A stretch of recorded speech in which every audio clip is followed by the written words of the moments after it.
Our supplies at Black Rose have been ruined, but the new plant is already under construction. We should have the first batch ready in time for the offensive, Your Radiance. See that you do.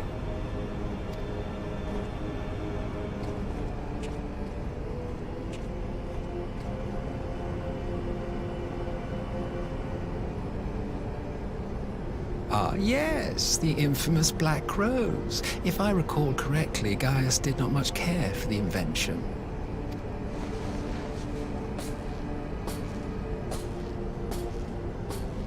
A ruthless and indiscriminate weapon indeed, this airborne poison. It seems you are capable of making decisions worthy of your bloodline. With no gift for sorcery, we Garleans must look to Magitech to even the odds. If it spares the needless deaths of our soldiers and serves the cause of this empire, there is no method I would not employ. How very noble of you.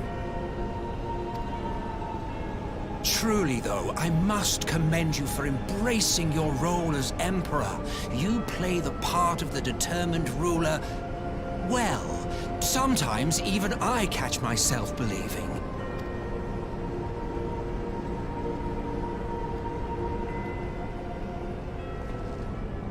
A silent agent of death.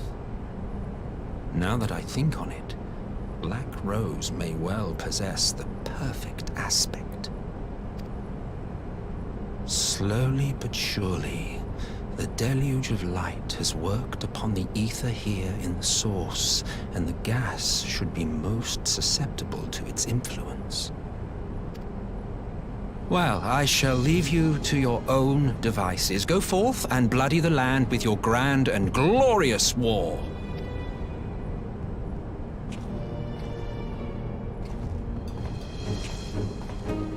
While you do what, precisely?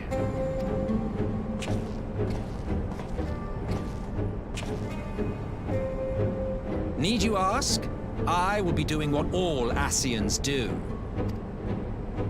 I am well aware that your kind exists only to usher in the next calamity.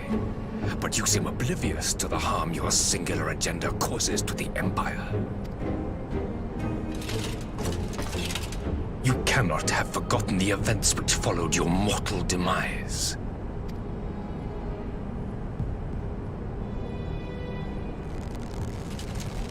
Our homeland was plunged into civil war for your failure to name a successor.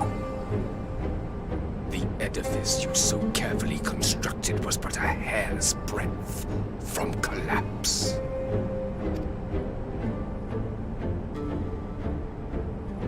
Are you truly so naive? You thought me oblivious to the consequences of a departure so painstakingly timed? It was by design?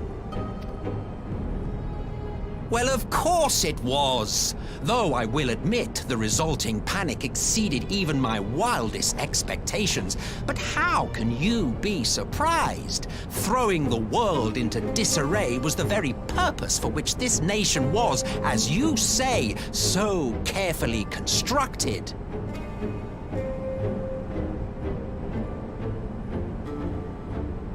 Now, if you have no further questions, I must be on my way. Since we may not meet again in this lifetime, it would be remiss of me not to offer a word or two of gratitude. I really must thank you for this surplus of vessels. I can mold any host into my own image, but having bodies tailor-made for me in this fashion is so much less tiresome. You dabbled in elegant cloning techniques, yes? It certainly is a compelling, not to mention entertaining, field of research. And of all the options available, you chose the founding father on whom to experiment. You have a twisted streak to you, Varus, like grandsire, like grandson, eh? If events play out as planned, this will become something of a family enterprise. You will be the capstone of this world, I the anchor and shard, and together we will give the lie to this star's fraudulent existence.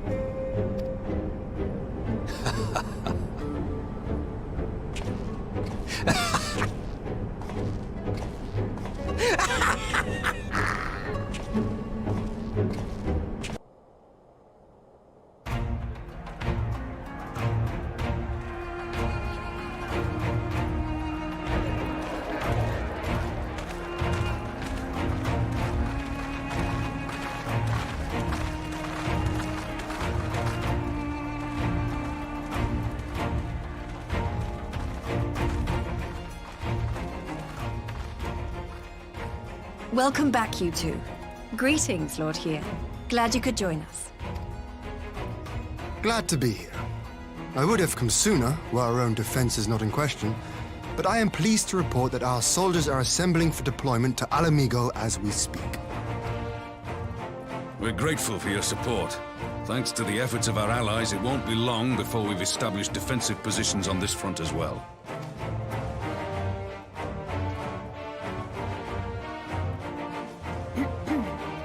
We have some good news, too. Alphino has come back to us. As for the bad news...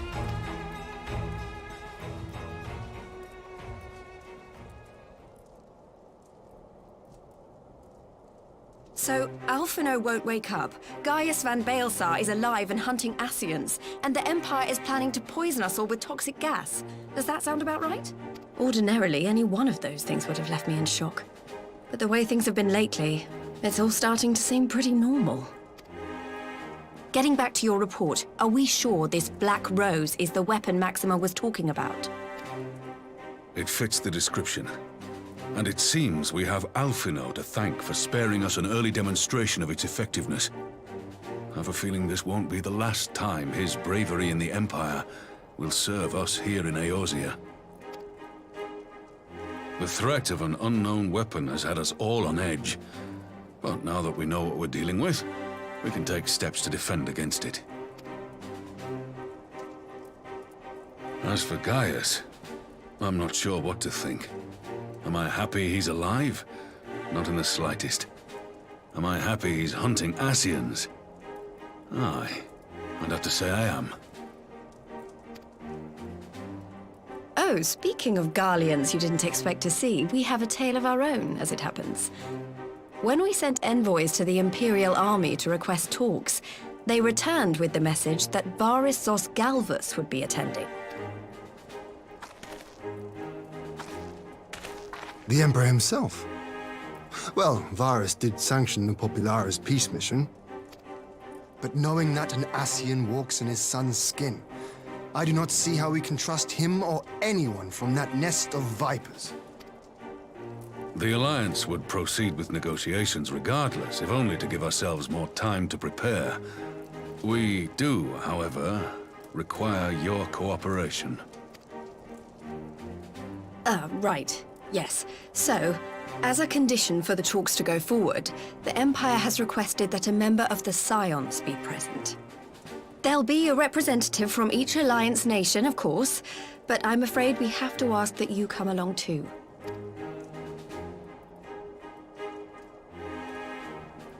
God, Lise, you know how much I hate politics.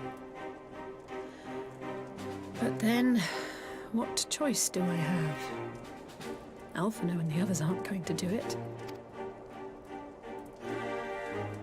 Very well. I shall attend as the Scion's representative.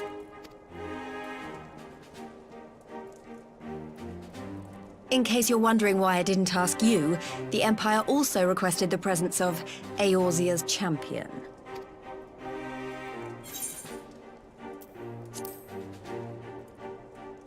Oh, you're not, are you? Come on, if Alizé can put on a brave face, then so can you. Now, we don't know what Varus means to bring to the table, or why he wants you there, but having you close at hand should make all the difference. The meeting will take place on the border. Anticipating an early assault, we mean to position the bulk of our forces nearby.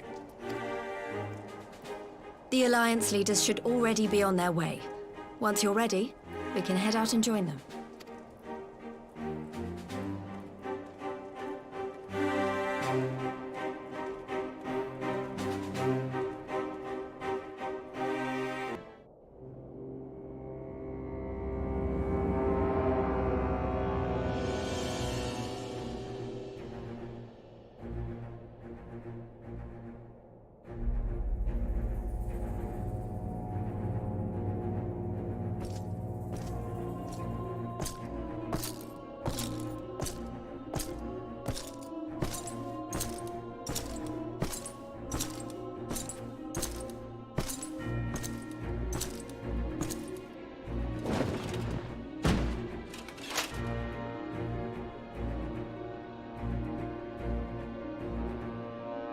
Esteemed representatives of the Eorzean Alliance. On behalf of the Gallian Empire, I thank you for inviting me here today. As this parley was convened at your request, I invite you to speak first. Very well, Your Radiance. I, Nanimo Ulnamo, 17th in the line of Ul, should be pleased to oblige you. As recent events in Alamigo and Doma have made plain, the subjugation and exploitation of neighboring nations is not a sustainable policy. Should this day end in war, you may very well defeat us, but you will never extinguish the people's desire for freedom. Though it may not be in our lifetime, there will be another revolution, another war, and the cycle will continue. Doma has entered into a concord with the nations of Eorzea, a partnership wherein we recognize one another as equals. Garlemald could be afforded similar treatment. You need only set aside your ambitions and join us in paving a path towards peace.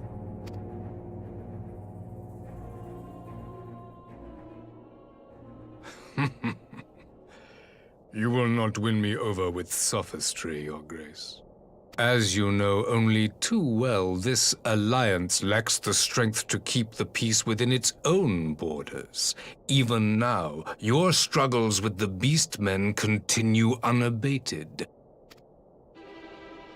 Divided, you sow this fertile soil with the seeds of your differences and reap naught but discord and chaos for your trouble.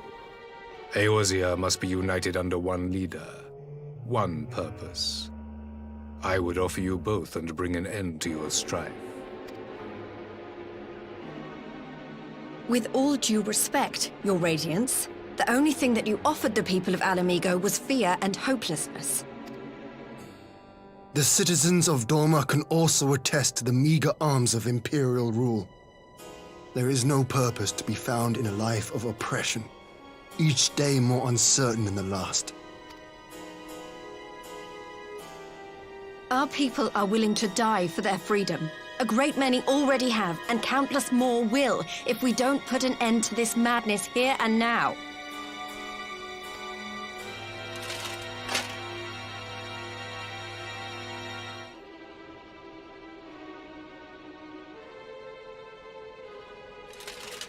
We brought order and stability to your lives. This madness and bloodshed is of your own making. You broke the peace, not Garlemald. Peace.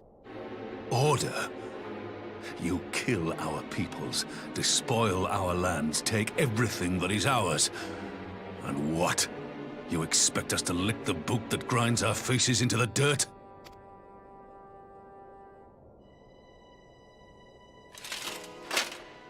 I expect you to weigh the costs. To recognize that countless lives have been lost on both sides in pursuit of a greater good, and to not squander all we have achieved in a fit of petulance.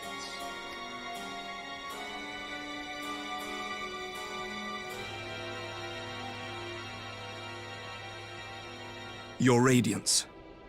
I fear I can personally attest to the dangers of pursuing one's vision with such righteous fervor. For 1,000 years, the Holy See of Ishgard waged war with dragons. 1,000 years of sacrifice, of sorrow and hate, in which we bathed in the blood of friend and foe alike. Had it gone on any longer, we may well have drowned.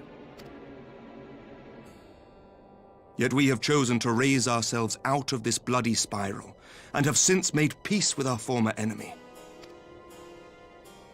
So I understand. No doubt the dragons were more receptive to your overtures in the wake of their leader's demise.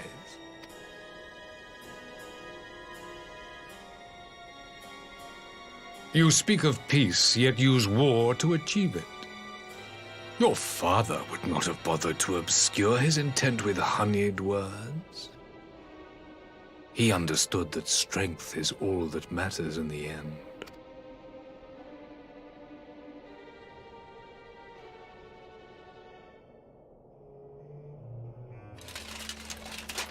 Without his clarity of vision, I can but wonder what will become of Ishgard and her people.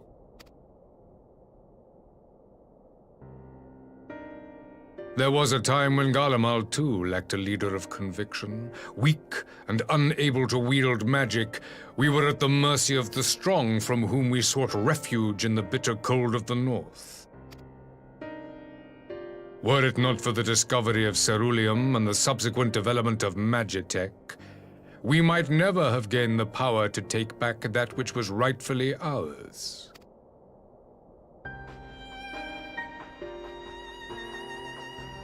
You speak as if your people were the first to have been driven from their homes.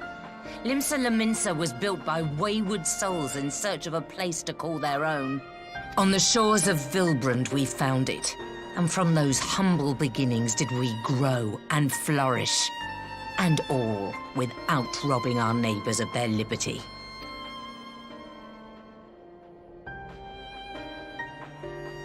So saith the pirate. Am I to believe that you simply asked the kobolds to yield up their lands and that they were happy to oblige you? That you did not drive them out like rats in the hold of one of the many ships seized by your privateers?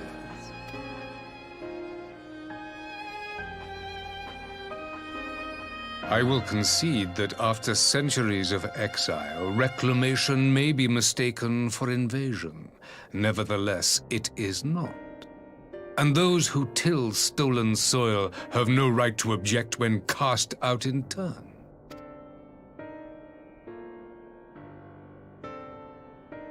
Your uncompromising nature rivals that of the Ixal.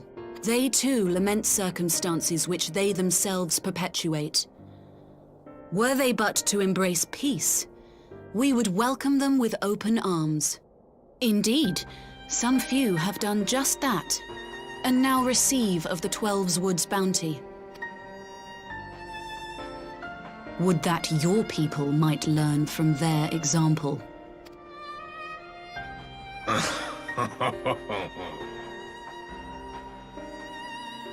You dare compare us to the Birdmen? You who thought to invoke the 12 and threaten all of creation?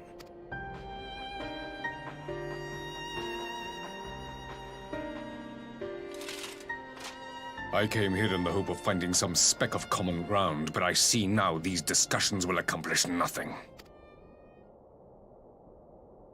Despite what you people may believe, I am not wont to choose the sword over the olive branch. 'Tis but a pity men are loath to accept one without first being shown the other.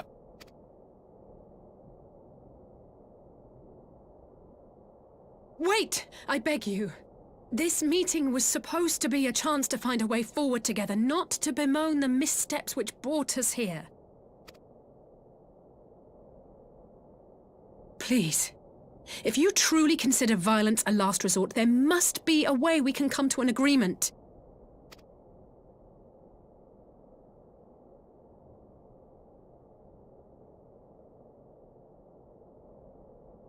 As Mistress Alisaie says, we did not come here to bicker over the past, but to discuss how we might strive towards a brighter future. Emperor Varys, may I suggest a short recess, that all present might compose themselves prior to beginning anew?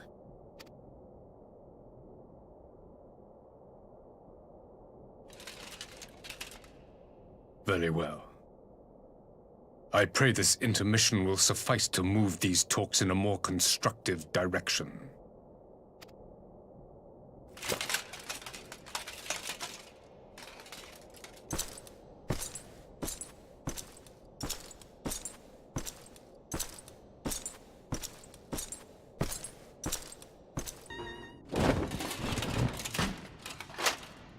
Now then, who would have the floor? Before we resume, I wish to offer you an apology. After you graciously accepted our invitation to discuss an armistice, we have done naught but rebuke you at every opportunity. I believe I speak for all of us when I say we are deeply sorry for our discourtesy.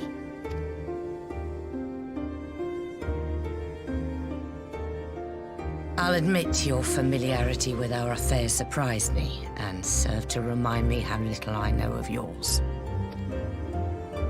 I think all here can understand the desire to reclaim one's homeland. But why expand further? That is my question. If I may, the answer can be found in the Imperial doctrine they took great pains to impart to my people.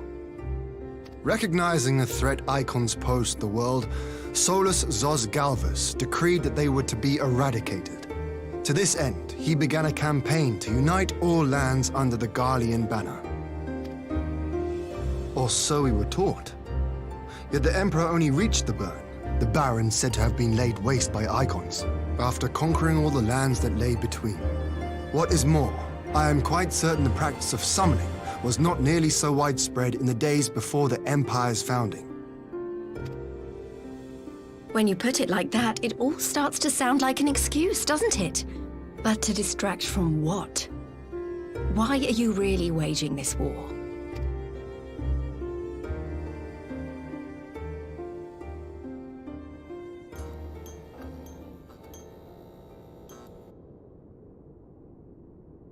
Finally, you ask the right question.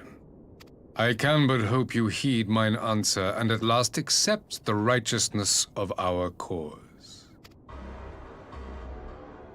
My goal is this: to return the world to the way it once was, the way it was always meant to be.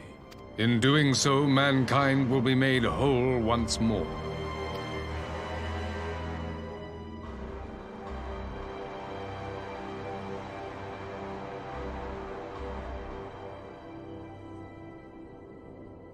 No longer will we suffer from the dissension born of our differences. There will be but one race, a perfect race, as we were when time began. What in Rulga's name are you talking about? I am talking about the origins of this star, of the source and its 13 reflections. At the instant of the great sundering, 'twas not only the world that was shattered, but mankind itself. Thus were we divided into myriad races, each with its own unique imperfections.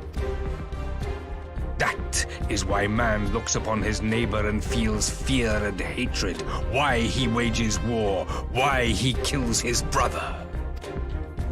You all in your own way have proven as much today. The peace you seek is but a fleeting solution to a fundamental problem. One which calls for more drastic measures. To bring about everlasting peace, our worlds must be rejoined. That is the goal the Empire would see realized. The glorious future unto which we shall one day shepherd mankind.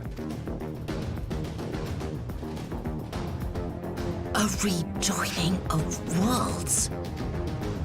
I have heard this tale of the Source and its reflections before.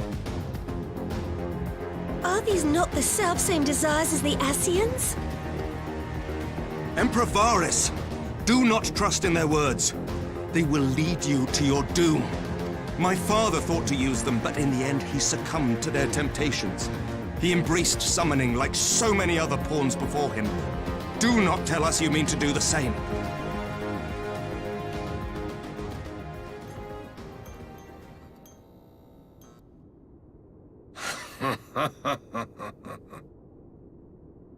To be a pawn, free from the burden of choice, would be a blessing.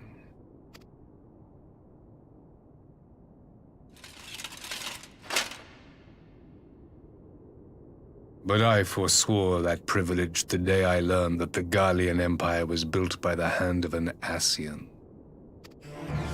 What?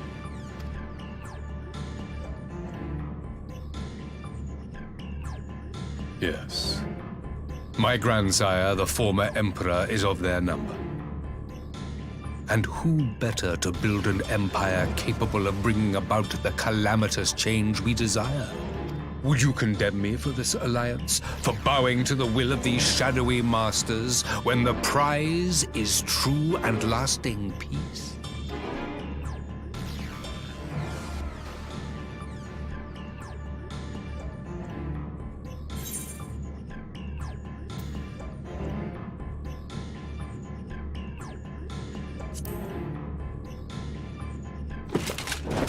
I come not to conquer, but to liberate. To free man from the prison of divergence. Imagine a world united. One perfect race beneath a single standard. An army before whose might these servants of darkness and light would fly as leaves in a storm, never again to meddle in man's affairs. We would be the masters of our own fate. I bid you join me, not as subjects of Garlemald, but of a new nation. And together we shall win freedom for ourselves and generations yet unborn. You want to trigger another half-dozen calamities? You can't be serious!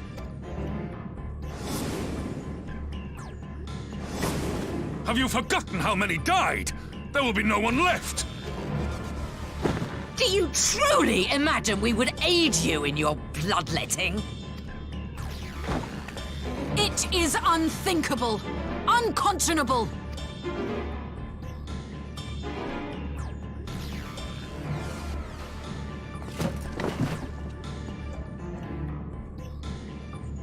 And what is the alternative? To be as cattle waiting for slaughter? I would have us work together that we might take fate into our own hands. Into your hands, perhaps.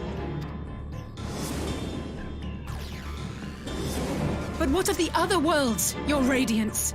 With every calamity, you obliterate a star and every soul that dwells on it. To the Ascians, we are all but tiny, momentary specks within an indifferent universe. We cannot hope to oppose them until we have been made whole once more.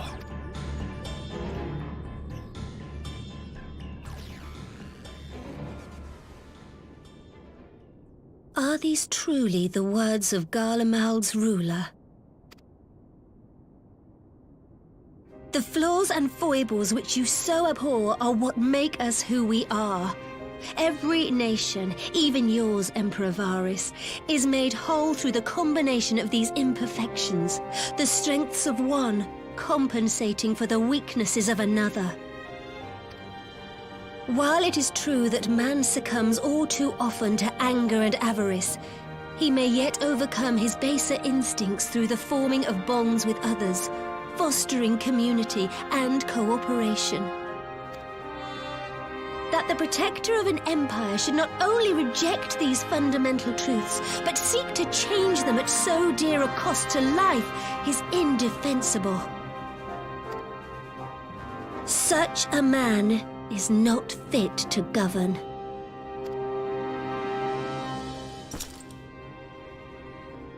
And you, warrior of light, would you refuse me as well?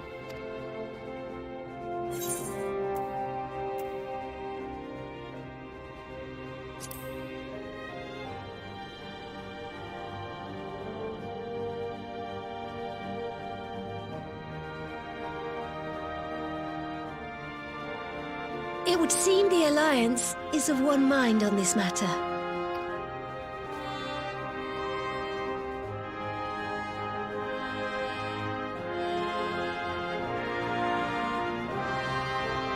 You Eorzeans never cease to disappoint me. Though I suppose I have only myself to blame for expecting more from savages. This discussion is at an end. I bid you make ready for our next meeting. It will not be at the negotiating table.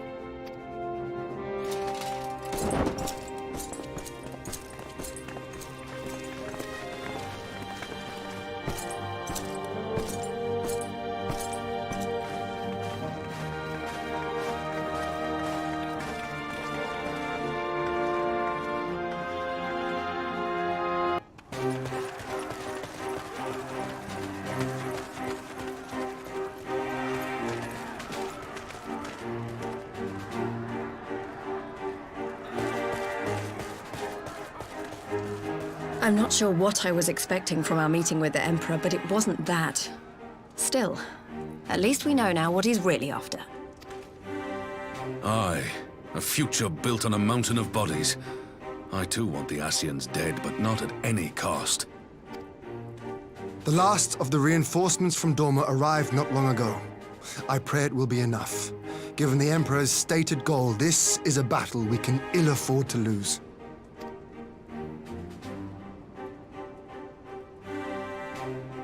If the Garleans come in force, we may not have much say in the matter, even with our combined strength.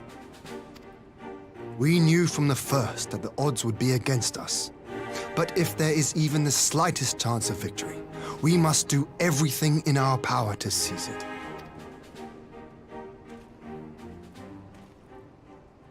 We must seize it, full stop. Here!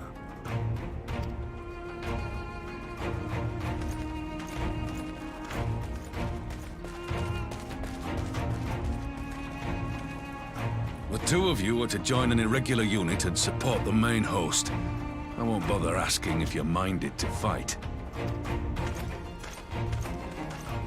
After coming this far, how could I not? And for once, there's no one around to countermand me. Not that they would. Not even my brother. But we all know who really make the difference. Ready to frighten some Garleans? I wouldn't want to be on their side. Might I ask you to accompany the Dorman contingent? They are strangers here, and your presence would do much to raise their spirits.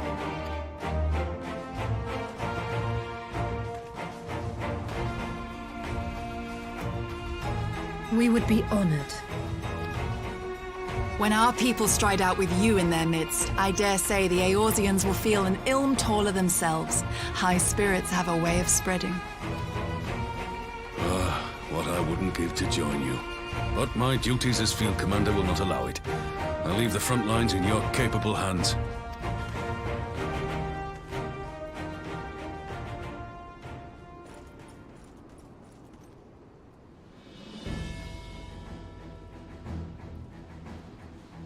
Comrades, ready your arms. The hour of battle has come. May the crystal guide us to victory!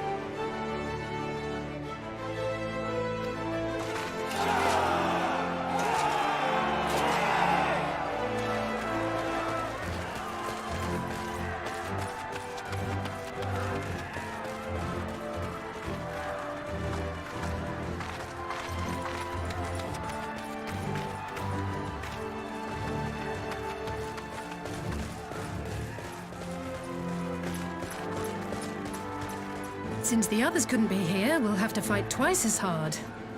If Alphinaud wakes to find the Imperials have won, I shall never hear the end of it. It's strange. I thought I would be terrified when the fighting started. I should be terrified. But with you at our side, I can't help feeling everything is going to be all right. So please, don't you dare leave me alone.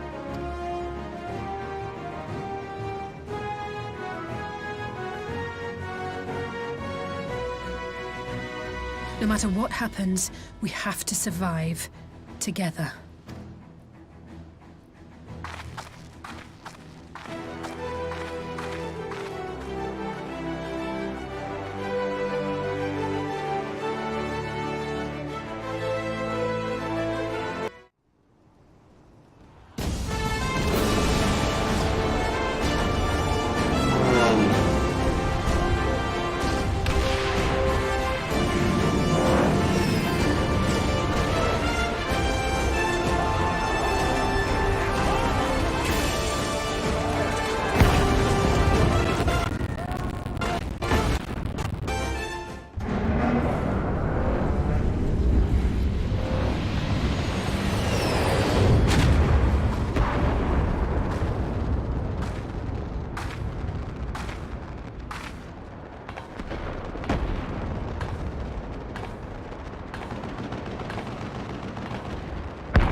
There you are, and none the worse for wear. Indeed. I had hoped we might do more to help, but there seems to be no one left to fight. A tactical withdrawal, perhaps? We should give chase. Finish them off while we have the chance. Imagine the other surprise when they wake to find the war already won.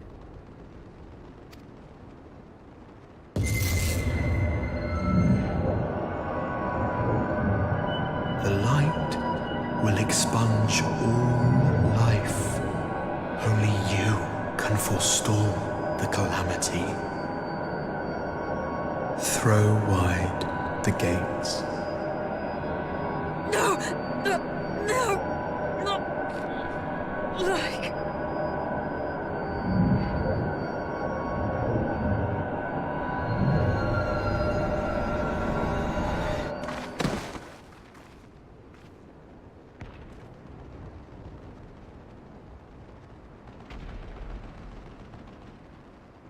Oh no. Don't tell me. Are you all right?